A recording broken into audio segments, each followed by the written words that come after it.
Χαίρετε. Πολλά χριστιανικά κείμενα κυκλοφορούσαν κατά το 2ο αιώνα. Τόσο αυτά που θα λεγόνταν σήμερα ορθόδοξα ή κανονικά, όσο και άλλα απόκριφα που θα ήταν σήμερα ετερόδοξα. Τότε δεν υπήρχε ακόμα ένας κανόνας της Καινής Διαθήκης και πολλά βιβλία που δεν αναγνωρίζουμε σήμερα είχαν διαβαστεί από πολλές χριστιανικές κοινότητες.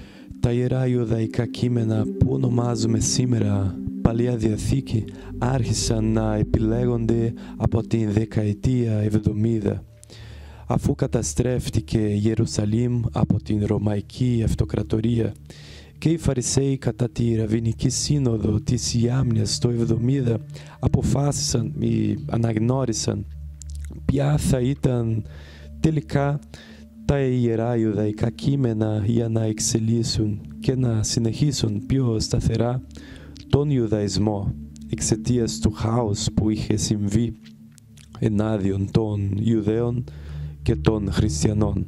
Κάποια βιβλία που βρίσκονται στην Σεπτουατζίντα παράμειναν έξω από τα επιλεγμένα βιβλίο, πιο συγκεκριμένα εκείνα που είχαν γραφτεί αρχικά στα ελληνικά κατά τη διάρκεια της περίοδου του Δεύτερου Ναού.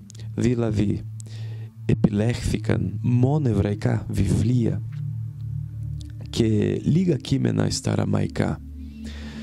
Ως παράδειγμα, τα βιβλία των Μακαβαίων δεν μπήκαν στο Τανάκ, στην Ιερή Ιουδαϊκή Συλλογή. Ο Ιουδαϊκός κανόνας ήταν έτοιμος και κλειστός, αλλά στο χριστιανικό πλαίσιο τα πράγματα ήταν ακόμα φρέσκα. Κάποιες δεκαετίες ύστερα, περίπου το 140, ο Μαρκίων πήρε κάποια χριστιανικά κείμενα, χριστιανικά βιβλία που τότε κυκλοφορούσαν και επέλεξε ως κανονικά βιβλία κατά τη γνώμη του. Εμφανίστηκε έτσι ο πρώτος χριστιανικός κανόνας, ή όχι ακριβώς επειδή αυτός επέλεξε μόνο ένα Ευαγγέλιο, το οποίο ήταν το κατά Λουκάν και 10 επιστολές του Αποστόλου Παύλου.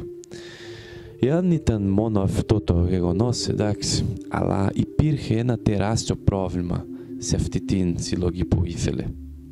Αυτός περιέκοψε όλα όσα δεν συμφωνούσαν με τη διδασκαλία του και πρόσθεσε σχόλια κατά του Ιουδαϊσμού. Ήταν δηλαδή κείμενα που ο ίδιος είχε επεξεργαστεί, δηλαδή ήταν ένας νοθευσμένος κανόνας. Μα γιατί επεξεργάστηκε αυτά τα κείμενα? Γιατί ήταν αντισημίτης. Ήθελε να βγάλει όλα τα εβραϊκά ή ιουδαϊκά στοιχεία από το Ευαγγέλιο του Λουκά και από τις επιστολές του Αποστόλου Παύλου. Έλεγε ότι υπήρχαν δύο θεότητες. Ένας θεός της Παλαιάς Διαθήκης που ήταν κακός και ένας άλλος της Καινής Διαθήκης που ήταν καλός. Απέκτησε πολλούς ακόλουθους. Ο Μαρκιανισμός ήταν τότε ένας από τους μεγαλύτερους αιρετικούς κλάδους του χριστιανισμού. Κατά αυτών των ιδέων του Μαρκίωνος εμφανίστηκε ο Τερτουλιανός και αντέδρασε σφόδρα με λογικές απαντήσεις. Αυτός ο λαμπρός θεολόγος και πολυγραφότατος συγγραφέας υποστήριξε την ιδέα ότι έπρεπε να διατηρηθούν τα αυθεντικά κείμενα όπως βρισκόταν, χωρίς επεξεργασία. Καταλάβαινε ότι υπήρχε μια συνέχεια στην ιστορία της σωτηρίας από τα κείμενα των έκτοτε λεγόμενων από αυτόν ως την Παλιά και την Καινή Διαθήκη. Λέξεις που αυτός βοήθησε να διασκορπίσει.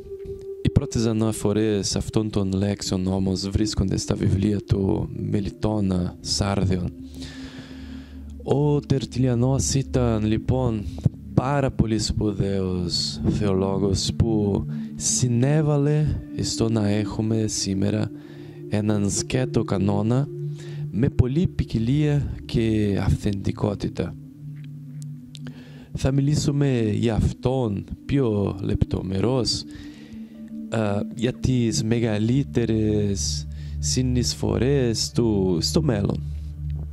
Παρεμπιπτόντως, μπορεί κάποιοι να ανερωτηθούν πώς ξέρουμε αν δεν διαβάζουμε σήμερα κάποια έκδοση που αντιλαλεί τα κείμενα του Μαρκίωνα. Σας απαντάω. Πριν από αυτόν είχαμε ήδη πάρα πολλά αντίγραφα των κειμένων της Καινής Διαθήκης, παρόλο που δεν είχαμε ακόμα έναν ολόκληρο κανόνα.